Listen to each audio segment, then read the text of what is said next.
What is happening in the Pac-12 lawsuit? Could Oregon State and Washington State have a card to play that has not yet been discussed? A giant card. What opportunities does this all present for settlement in OSU and WSU's future? We will talk about these things on this episode of Ask a Beaver Anything. Hello, I'm Alan Thayer. I'm an Oregon business lawyer. I am an OSU graduate, and I'm a founder of Beavers Behind Enemy Lines. This Facebook group started as a group for Oregon Staters living in Lane County, Oregon. But since then, we have grown to thousands of members throughout Oregon, across the United States, and around the world. I've been following the Pac-12 lawsuit and realignment with great interest. So much so, in fact, that we have been monitoring the court filings in the case in Whitman County, Washington. A lot of people have been asking about these issues. Hopefully, we can address questions that you may have.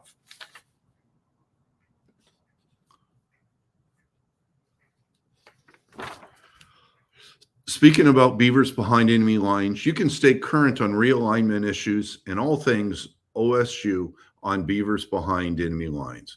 References to information available on BBEL will be made throughout this video. If you're looking for a forum that supports Oregon State without the nastiness that is common on social media, give BBEL a try. As of just now, BBEL now has a YouTube channel for Ask a Beaver Anything videos. And we have some great programs planned. Mike Parker has said that he will join us. So has a member of the OSU Giant Killer football team. We hope to have a teammate from Jonathan Smith's Fiesta Bowl team. We also plan on having representatives from Oregon State's NIL collective attend. That collective, of course, is Damnation.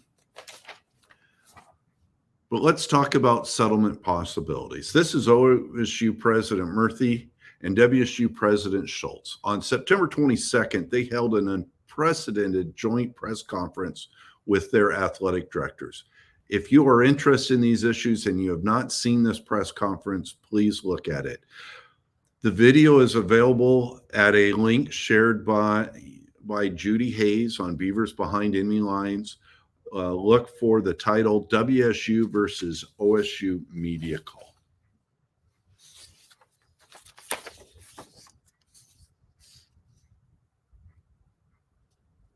Okay, let's start talking settlement. Most cases settle, and I suspect this case will be like almost all of the others. And if you've heard me speak on Ask a Beaver Anything or in other places, I expect this case to settle. It might not. I'd be surprised, but it most likely will settle. But here's something that's interesting. They've been on a no-hurry schedule. As we've talked before, when a case is filed, you start with a temporary restraining order. And temporary means temporary. It freezes everything where it is for a week or two or three until the parties can be better prepared and come to court and argue in what's called a preliminary injunction. In a preliminary injunction, that is an order that stays in place from the date that it is issued until the final judgment in the case. Normally, one side wants to stop people from doing something, the other side wants to do things. And so this is scheduled on a tight frame line, normally 2 to 3 weeks. In fact, the filings by Oregon State in this case anticipated that there would be a preliminary injunction hearing in 3 weeks. That hasn't happened. In fact, it was 2 weeks out before the parties even proposed a schedule for discovery, for briefing, and for hearing. If folks were in a hurry, they would have gotten that to the court sooner, probably much sooner, probably within days. Also, the hearing that is proposed is proposed for November 13th or November 14th, depending upon the court's schedule. Now, I say proposed. A scheduling order has not yet been entered by the court, but it is just the proposal by the parties. But one thing is clear, they do not seem to be in a hurry for scheduling this preliminary injunction hearing. That suggests that the parties are talking settlement. Also, the 10 school universities that are leaving the conference, they've been invited to join in this lawsuit. If they disagree with Oregon State and Washington State's position, they can come and state their case. And so far, none of them have joined.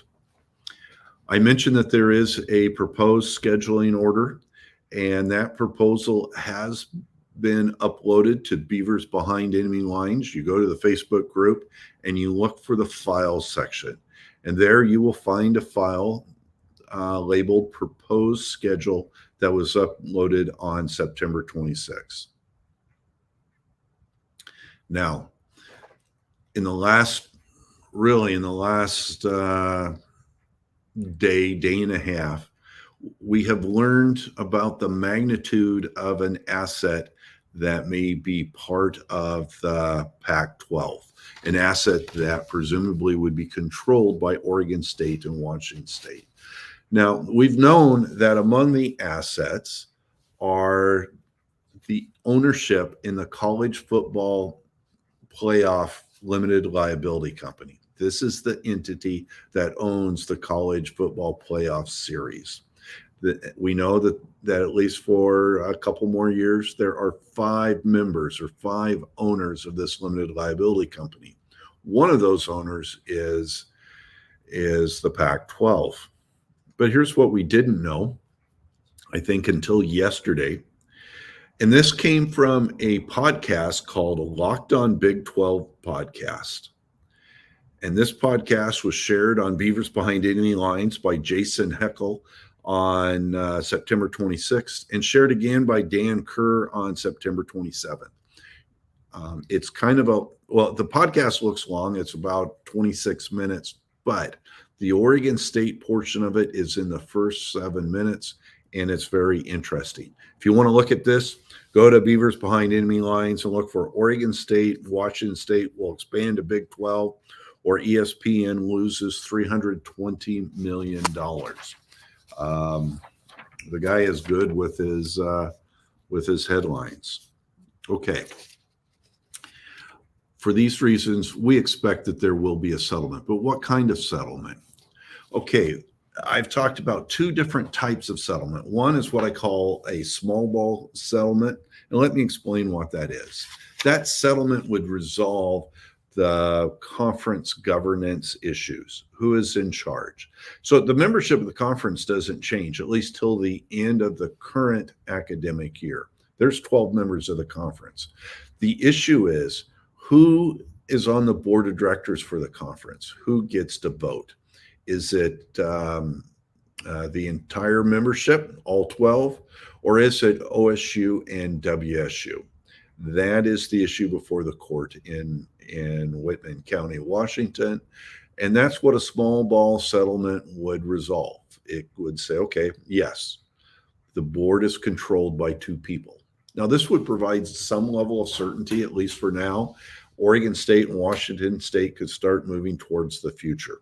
However, I am hoping, from what we have seen in the filings, from what we have seen disclosed in court, what we have seen disclosed in some of the memorandum in support and in opposition to the motion for the temporary restraining order, and what we've also seen in the conference bylaws, I hope that Oregon State and Washington State are able to negotiate a settlement that involves more. What could that mean?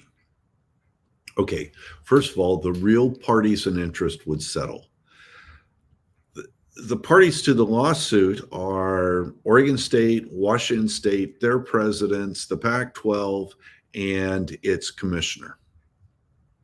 But those aren't the real parties. The real parties include the 10 schools that are leaving.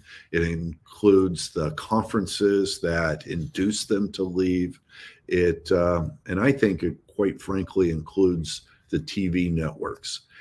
Having them involved in the settlement is huge. Why would they be involved? Well, if I were a conference and if I were a network, I think I would be very concerned about antitrust liability.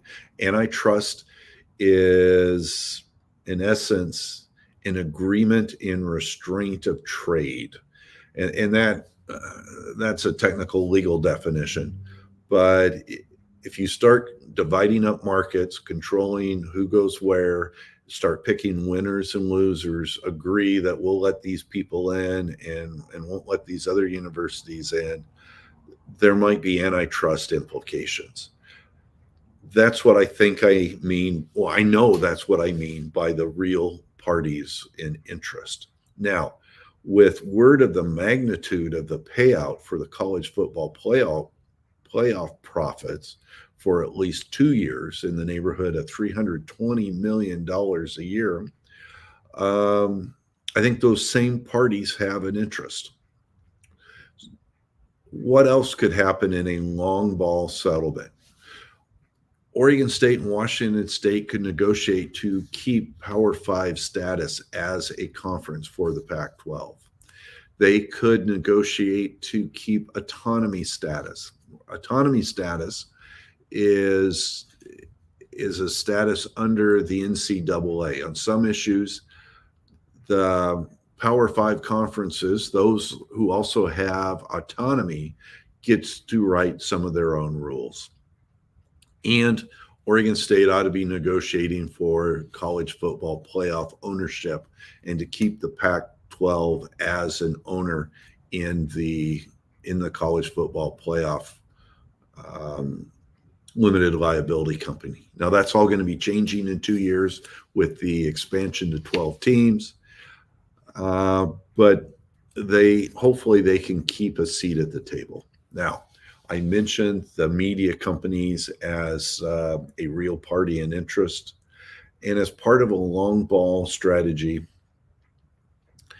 perhaps Oregon State and Washington State could extract a media contract for the conference, whatever that may be, or extract concessions. And we'll talk about both of those things when we talk about some specific opportunities that are available. This is a summary of what is known about the Pac-12 suit and settlement strategies in a nutshell. What keeps the parties at the negotiating table? Why don't the opponents, which really is the conference and possibly the 10 departing schools, why don't they simply say, fine, you can control the Pac-12 board, we don't care? Oregon State and Washington State could be holding out to resolve bigger issues. They could say, we will agree to a settlement on the preliminary injunction, but we won't agree to a settlement on the permanent injunction, which is the end that comes at the end of the lawsuit. We won't agree to end the lawsuit without more. What would they want to do during this time after the grant of a preliminary injunction where the court says until the case is resolved, you are in control? They could continue to conduct discovery in the lawsuit. And by discovery, I'm talking about subpoenas on the 10 departing schools, subpoenas on the Big Ten, on the Big 12, on the Atlantic Coast Conference. They could also get subpoenas, or at least apply for subpoenas against Fox, against ESPN, against CBS, and look through their emails and other information to determine, are there violations of the antitrust laws? What else could they do? This could also be an opportunity to resolve this, what's now being called, at least by me, the $320 million questions. Okay, this is settlement strategy, but what opportunities could settlement present? Okay, we talked about a small ball strategy. So, what are the small ball opportunities? I'm calling this the power of two. Um, First of all, they control the conference assets, and presumably that asset includes what we've known about the the NCAA basketball tournament shares that come down that are paid out over 6 years, and presumably they would control the profits from the college football playoff for at least 2 years. This is a lot of money. Now, there's liabilities against the conference as well, and it's involved in a number of lawsuits. So you like anything, you have to figure out what the assets are, and from those assets, you subtract the liabilities, and you have something left over, hopefully. A small ball settlement where the Oregon State and Washington State move forward on their own as a conference of two for at least for 2 years. This is allowed under the NCAA rules, allows the two universities to position themselves and the conference for the future. Also, things are moving so fast. What will the landscape look like 2 years from now? I think if anyone presumes to predict what that is, I think they would be wrong. Who knew about the transfer portal, NIL, realignment? Everything that's happened has happened very, very quick, and really without advance notice and without expectations. What could the next 2 years mean? A power of two opportunity would give Oregon State and Washington State a chance to figure those things out. Or Oregon State and Washington State could rebuild the conference. There have been discussions about bringing in some of the best from the Mountain West, although maybe we wait 2 years until their buyout is less. There's also the American Conference, bring in some of the best from that conference. Perhaps there are others that would want to join a rebuild conference, and that Oregon State and Washington State would like to have join them. Now, another opportunity of a small ball settlement would be the reverse merger. And there's been a lot of discussion about reverse merger. Folks in the Mountain West, I am told by people who read some of their message boards and forums that they think that they're going to get to the big time by a reverse merger with Oregon State. But there's some problems with that. The money is limited. The TV money could be less, perhaps a lot less. Probably Power 5 status is gone. Probably the autonomy status is gone. Probably ownership, future ownership in the college football playoff limited liability company would be gone. A BBEL member by the name of Peter Baker spent some time researching and comparing the schools in the Mountain West with Oregon State and Washington State, and looked at size and finances and other statistics. He put them in an analysis, and he shared that analysis in the files section of Beaver's Behind Enemy Lines. He did that on September 4th. If you want to look at this analysis, and I would encourage all interested people to do so, go to the Beavers Behind Enemy Lines Facebook group, go to the files section, and look for the university comp file that was uploaded by Peter Baker. So these are at least 3 small ball opportunities that seem evident if Oregon State settles the governance issues without extracting other concessions. But what might other concessions look like? Well, one is it could involve a power invitation. um, from one of the remaining Power Five schools, or the Power Four as they have been discussed. I don't like the Power Four nomenclature though, because it presupposes that the Pac-12 is gone. And as a good Oregon State fan, I am not willing to concede that. However, so if they get an invitation, where could the invite come from? Well, it could come from the Big 12. And in fact, the Big 12 may be the most logical. It's the closest geographically. Probably in terms of fit, we would fit better there.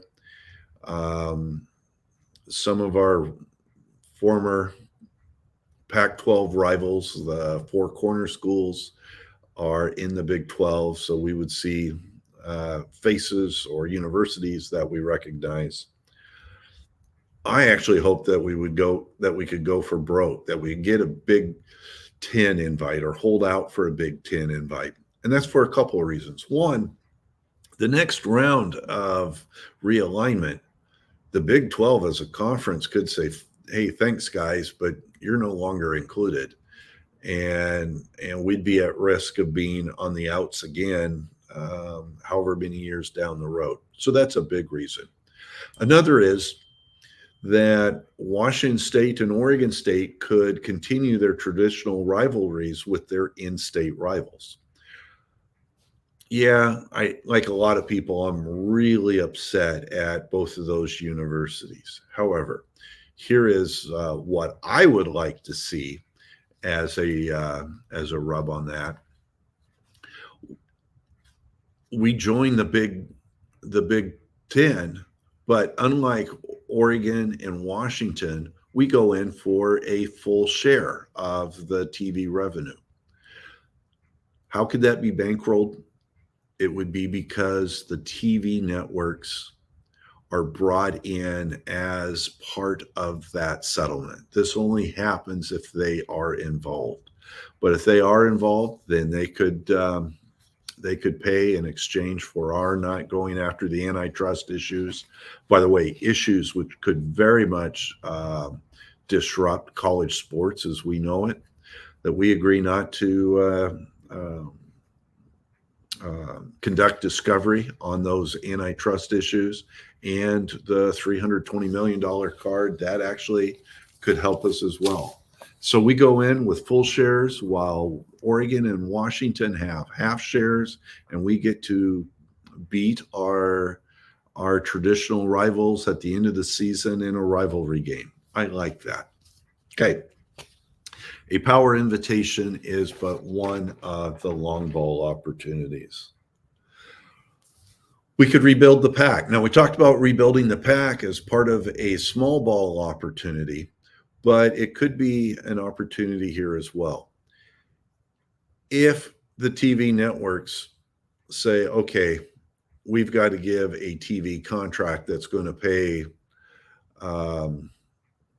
something substantial to the conference for its members, $35-40 million or more, would partners that have left the Pac-12 return? Now, I don't think anyone wants USC back. I don't think Oregon State fans or Washington State fans want Oregon and Washington back. And I don't think anybody wants Colorado back.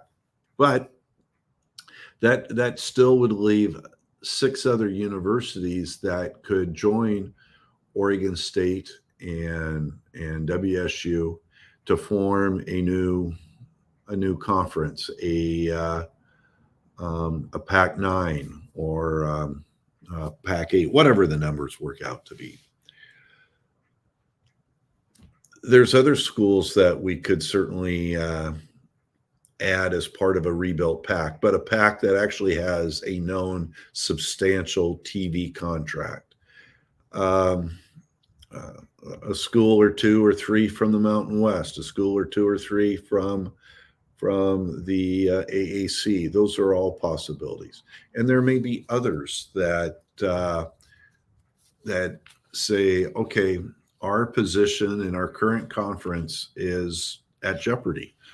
We could get couged like Oregon State and Washington State. Maybe it's better for us to join with this conference that has a good TV contract. That would be rebuilding the pack as part of a long ball opportunity. Okay, getting creative. And I really like this idea. In a perfect world, maybe this is what we, and I'm not part of the group at the table, but the royal we, Oregon State and Washington State. People may recall that Chip Kelly talked about in the future, you might see conferences that are for football only. All right. If we are rebuilding the pack, perhaps we rebuild the pack as a football only conference. And then we figure out new affiliations for our other, 16 other sports. Who would join a football only conference? Well, I previously mentioned teams from other conferences that may be on the bubbles. And some of these are great teams, your Iowas, your Iowa States, in Indiana. I mean, there's a lot of universities, and I think many of them are land grant universities like Oregon State and Washington State that say, wait a minute, the future doesn't look good for us as is. Let's be part of this new style of football only conference. And then if we're moving towards the future, we need to take a look at the streaming contract model.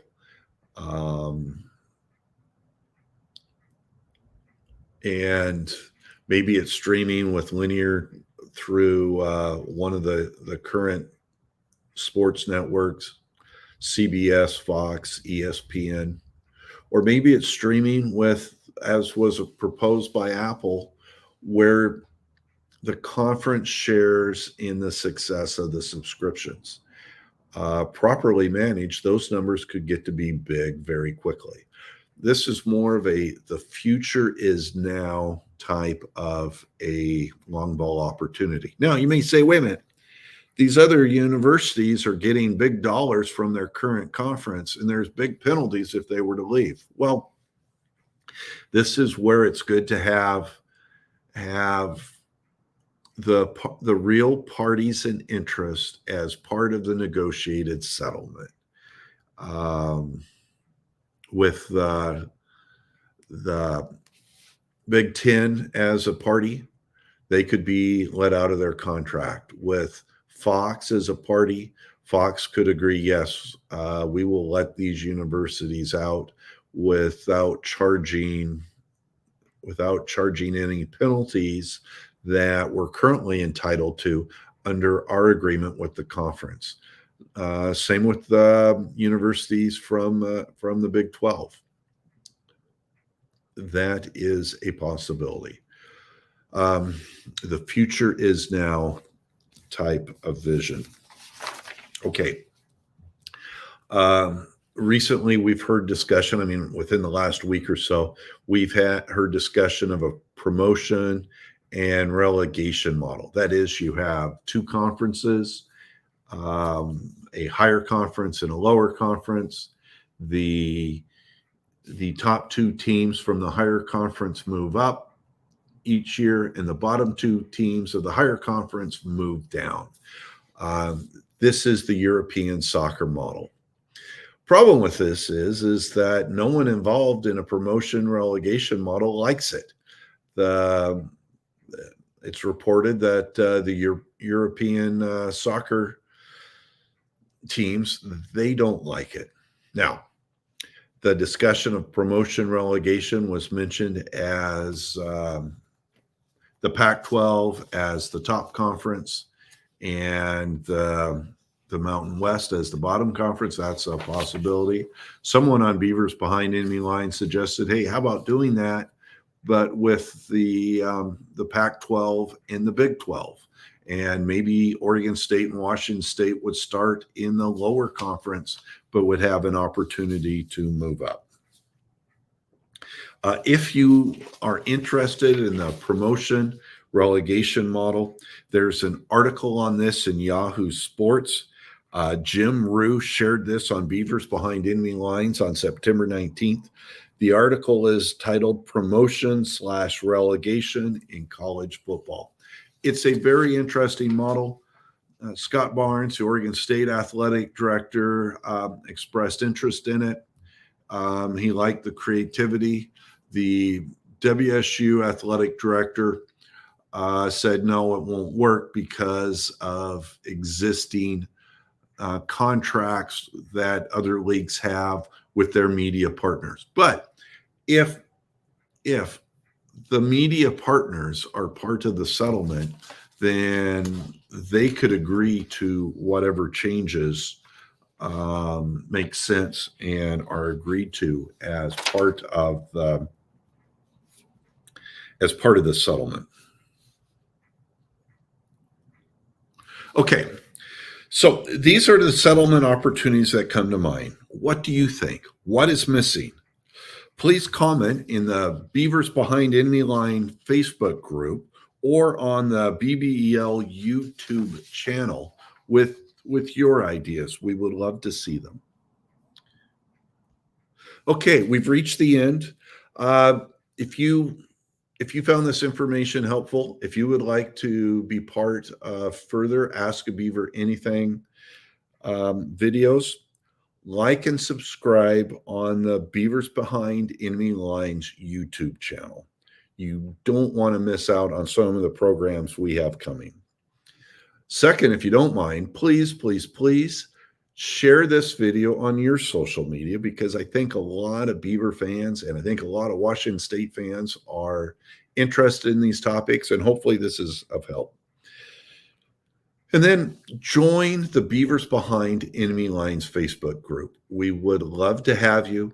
It is supporting Oregon State without the nastiness found on social media. Then, if you're interested in past issues of Ask a Beaver Anything, then you can do a YouTube search for Ask a Beaver Anything. You won't find it on the Beavers Behind Enemy Lines channel because that channel is brand new. It's in essence started with this video. So I think there's 4 prior episodes. One was an interview with Kerry Agers, and then there have been 3 videos on the lawsuit and realignment issues. Once again, you can find those by searching Ask a Beaver Anything. They are hosted on my law firm channel, which you're probably not interested in. You might be, I hope you are, but in the event that you're interested in sports and not business law, then you can look at those videos, but please like and subscribe on the YouTube channel. Thank you very much. I appreciate your interest. Please send me your questions, and go Beavers and go Cougars. Thank you.